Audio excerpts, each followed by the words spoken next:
Assalamualaikum warahmatullahi wabarakatuh. Kami dari tim NT ingin mempresentasikan hasil proyek kami, yaitu aplikasi Ternakin Aja. Sebelumnya, perkenalkan diri, saya Bagaskoro Dwi Adi Nugroho selaku CEO dari NT Corp. Saya Pandu Wicaksono selaku Sistem Analis Anticorp. Saya Rizky Akbar Marsudi selaku Back-end Developer Anticorp. Perkenalkan, nama saya Muhammad Aluliansyah Pamungkas sebagai front-end developer di perusahaan Anticorp. Perkenalkan, saya Amelia Setia Puspa dari UI UX Designer Anticorp.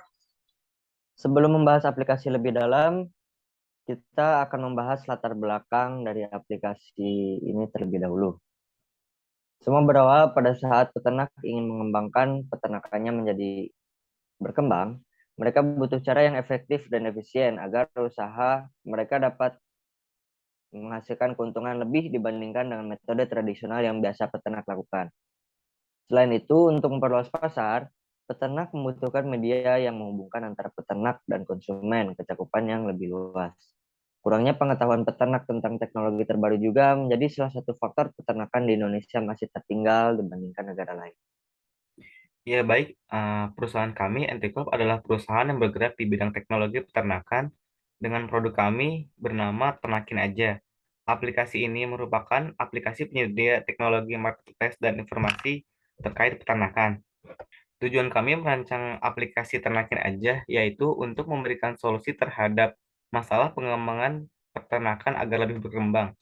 Selain itu, untuk memperluas pasar peternakan yang menghubungkan antara peternak dan konsumen ke cakupan yang lebih luas, dan juga agar peternak dapat memanfaatkan teknologi terbaru dalam menyelesaikan kegiatan peternakan secara lebih efektif dan efisien. Selanjutnya ada strategi usaha. Nah, di strategi usaha ini ada target user dan strategi penjualan dan pemasaran. Target user yaitu adalah sekelompok orang yang diidentifikasikan sebagai pelanggan bisnis yang memiliki karakteristik demografis, geografis, dan psikografis. Yang kedua yaitu strategi penjualan dan pemasaran. Nah, strategi kami dalam meluncurkan aplikasi Ternakin Aja yaitu melalui smoke testing. Apa sih itu smoke testing? Jadi smoke testing ini adalah pengujian yang berfokus pada perangkat lunak secara keseluruhan. Nah, selanjutnya juga ada tahapan peluncuran, yang mana kami memilih pengiklanan menggunakan Google Ads dan juga jasa endorsement, sehingga banyak pengguna internet yang dapat mengenal aplikasi ini karena keefektivitasannya dan proses pembuatan yang relatif cepat. Nah, lalu ada inovasi usaha.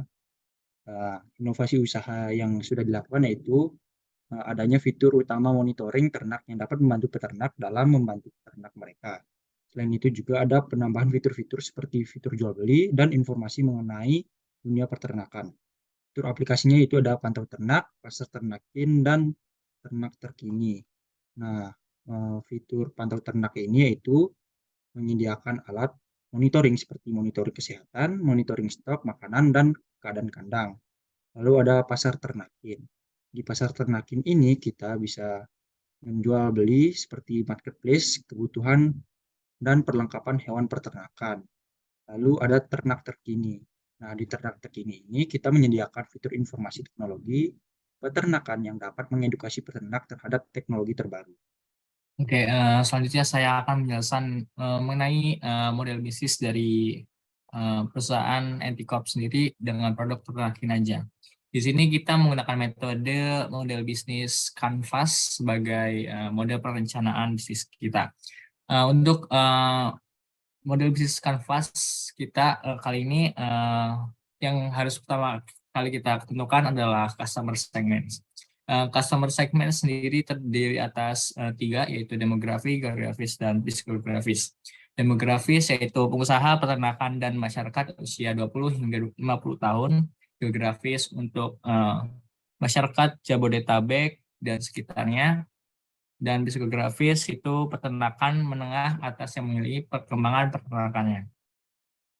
Selanjutnya dalam model bisnis kami juga menentukan customer relationship, di mana kita akan membangun hubungan berupa edu ternak tech, reward, dan komunitas. Nah, selanjutnya ada channels. Channels ini sebagai media pendukung untuk membangun hubungan antar perusahaan dan customer.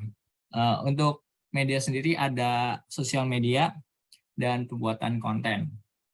Selanjutnya kita perlu menentukan hal apa sih yang menjadi nilai lebih dari perusahaan kami dengan value proposition. Nah, value proposition yang kami miliki sendiri itu sebagai pionir startup yang menyediakan teknologi peternakan 4.0 di Indonesia, mempermudah pengguna dalam melaksanakan kegiatan ternak hingga jual beli, menjadikan peluang bagi pengguna untuk meningkatkan penjualan usaha mereka. Selanjutnya, dalam model bisnis kita perlu menentukan kunci-kunci apa saja sih yang kita perlu lakukan. Yaitu di sini ada yang pertama ada kunci partners atau di sini sebagai partner bisnis yang akan dijalin.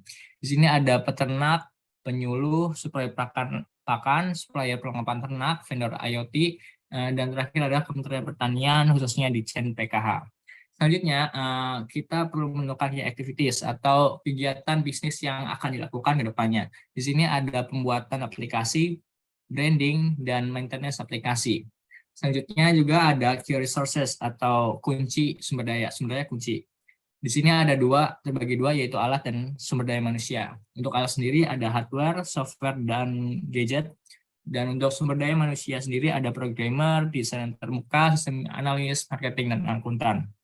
Selanjutnya dalam menentukan perencanaan bisnis kita perlu menentukan bagaimana sih kita mendapatkan keuntungan dari perusahaan model dari bisnis yang kita lakukan. Nah, untuk sumber keuntungan sendiri sini ada revenue streams, yaitu iklan, pemasaran produk, dan pajak transaksi. Nah, setelah kita mengetahui dari mana sih kita mendapat keuntungan, kita perlu melakukan pengelolaan uang. Pengelolaan uang sendiri sini ada cost structure. Cost structure sendiri struktur dari keuangan itu terbagi menjadi dua, yaitu fixed cost dan variable cost. Fixed cost sendiri terdiri atas PC atau laptop, gadget, dan router. Untuk variable cost sendiri itu terdiri atas marketing dan penerapan monitoring. Nah, untuk selanjutnya kita akan membahas mengenai desain antar muka. Tampilan antar muka akan dijelaskan oleh Saudara Bagas. Ya, berikut adalah tampilan dari user interface yang telah kami buat. Nah, tampilan pertama ada tampilan halaman login dan daftar. Nah, pada halaman ini user diminta untuk login akun yang telah dibuat, atau jika belum membuat akun, user bisa mendaftarkannya terlebih dahulu. Selain itu, user dapat langsung masuk menggunakan akun Google atau Facebook mereka. Nah, jika user sudah login, maka user akan diarahkan kepada halaman utama, yaitu pasar ternakin. Nah, pada pasar ternakin ini kita dapat melihat barang yang dijual, dan kita juga dapat mencari barang yang kita inginkan dan kita dapat membelinya. Lalu selanjutnya ada halaman pantau ternak. Nah, pada halaman ini kita dapat melihat beberapa fitur pantau ternak, yaitu CCTV, info kesehatan, dan juga data ternak. Nah, untuk CCTV sendiri, jadi kita akan terhubung langsung ke CCTV yang terdapat di kandang yang telah kita pasang. Dan kita juga dapat menangkap gambar untuk info kesehatan. Kita akan memperoleh data yang berkaitan dengan kesehatan hewan ternak kita sendiri, seperti banyaknya jumlah hewan yang sehat, banyaknya jumlah hewan yang sakit, yang mati, dan total dari jumlah hewan yang kita miliki. Lalu kita juga dapat lalu kita juga akan mendapatkan data pakan, baik pakan jagung ataupun rumput maupun juga konsentrat. Lalu kita akan mendapatkan banyaknya vitamin dan juga vaksin yang kita miliki. Nah, untuk data ternak sendiri, kita bisa menambah baru data dan juga memperbarui data yang sudah ada. Kita bisa menambah jenis hewan yang akan kita pelihara, banyaknya kandang, total yang akan kita pelihara, total hewan yang akan kita pelihara, banyaknya pakan, banyaknya vaksin, dan juga banyaknya vitamin yang kita miliki. Dan kita juga bisa memperbarui data-data yang barusan saya sebutkan, bisa dikurangi dan juga bisa ditambah. Bisa kita update. Lalu selanjutnya yaitu ada halaman chat. Nah, pada halaman chat kita dapat melakukan konsultasi mengenai permasalahan ternak kita pada konselor. Dan juga kita bisa bertanya mengenai barang di marketplace kepada buyer. Nah, jadi kita di sini seller dan buyer dapat berkomunikasi secara langsung dan juga para peternak bisa berkomunikasi kepada konselor yang tentunya sudah memiliki ilmu yang mumpuni. Lalu selanjutnya yaitu tampilan halaman ternakin terkini. Nah, jadi fitur ini sebagai media informasi untuk memudahkan user dalam memperoleh informasi dan berita terkait peternakan maupun dunia teknologi peternakan secara aktual, tepat, dan terpercaya. Oke, kesimpulannya adalah aplikasi Ternakin Aja ini memiliki berbagai macam fitur untuk mempermudah pengguna dalam mengelola peternakan. Dengan menggunakan teknologi 4.0, maka peternak akan mendapat beberapa keunggulan seperti pengawasan hewan ternak dengan yang akurat, peternak mudah mendapatkan barang yang diinginkan, dan juga peternak dapat mengikuti perkembangan teknologi di bidang peternakan. Sekian dari tim kami. Mohon maaf apabila terdapat kesalahan dalam bertutur kata. Wabillahi taufiq wal hidayah. Wassalamualaikum warahmatullahi wabarakatuh.